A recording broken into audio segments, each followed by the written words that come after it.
Guys, mount Everest के बारे में कौन नहीं जानता। माउंट एवरेस्ट इस दुनिया का सबसे ऊंचा पर्वत है, ये बात तो आप सभी को पता होगी। बट क्या आपको ये पता है कि माउंट एवरेस्ट के ऊपर से क्या दिखता है?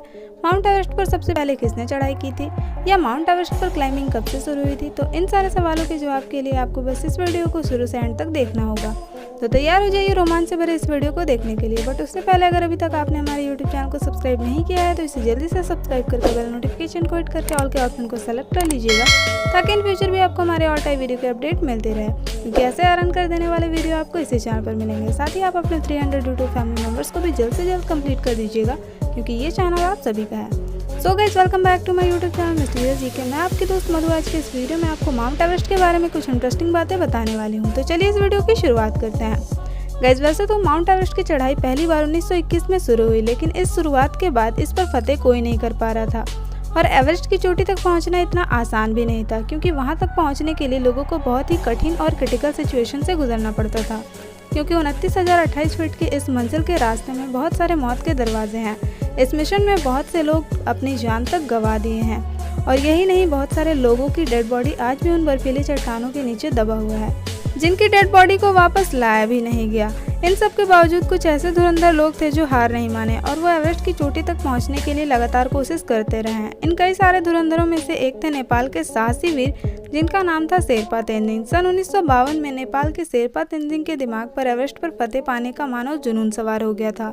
तब स्विट्जरलैंड के रेमन लैम्बर्ट और शेरपा तेंजिंग ने एवरेस्ट को फतेह करने की कोशिश की थी, लेकिन वे लोग उसमें असफल हो गए थे।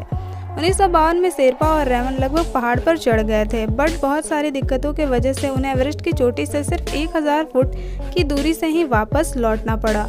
मंजिल से इतने करीब होकर भी वापस आ जाने का दुख उन दोनों का था, बट तेंजिंग हार नहीं माने। फिर एक साल बाद 1953 में तेंजिंग के साथ 2 अंग्रेज और न्यूजीलैंड के पर्वतारोहियों के साथ तेंजिंग ने अपने मंजिल को पाने के लिए निकल पड़े। तेंजिंग और एडमंड हिलरी के टीम ने पहाड़ चढ़ने की शुरुआत 9 अप्रैल 1953 से किया। बर्फीले रास्ते, माइनस में टेम्परेचर, हिम नदी और कभी भी ढह जाने वाली बर्फ की शिलाएं, बर्फीली खाइयों के बीच वो लोग एक के बाद एक कैंप बनाकर अपनी मंजिल के करीब बढ़ते रहे। लगभग 20,000 फुट की ऊंचाई तक पहुंचने के बाद एक छोटी सी दरार को पार करने के लिए हिलरी ने डाइव लगाई, लेकिन उनके भार की वजह से बर्फ की चट्टानें अपनी जगह से खिसक गई और वो हमेशा के लिए उस खाई में समाहित होने ही वाले थे कि पीछे से समय रहते तेंजिंग ने रस्सी फेंकी और हिलरी ने उसे पकड़कर अपनी जान बचाई। अगर तेंजिंग ने वो रस्सी ना फेंकी होती तो हिलरी अपने जीवन से हाथ धो बैठते।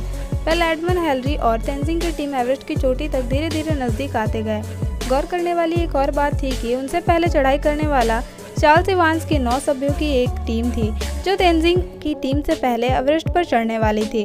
अगर किसी रीज़न के वजह से इवांस की टीम चढ़ने में असफल हो या चढ़कर वापस हो जाए, उसके बाद ही तेंजिंग की टीम को आगे बढ़ना था।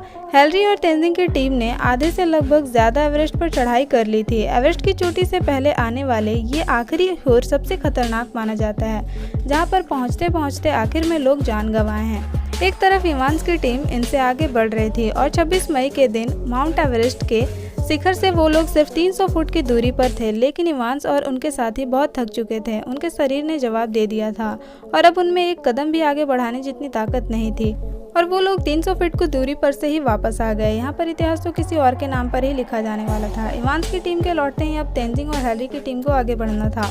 रात में सोने के बाद तेंजिंग और उनकी टीम ने अपनी मंजिल की ओर कदम बढ़ाए। तापमान -20 डिग्री सेल्सियस था और परिस्थिति बहुत कठिन थी।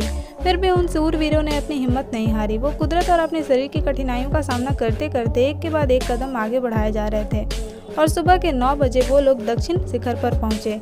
धीरे धीरे ऑक्सीजन खत्म हो रहा था, और अब उनके पास इतना ऑक्सीजन भी नहीं था कि वो इस पूरे मिशन को अच्छे से खत्म कर सके।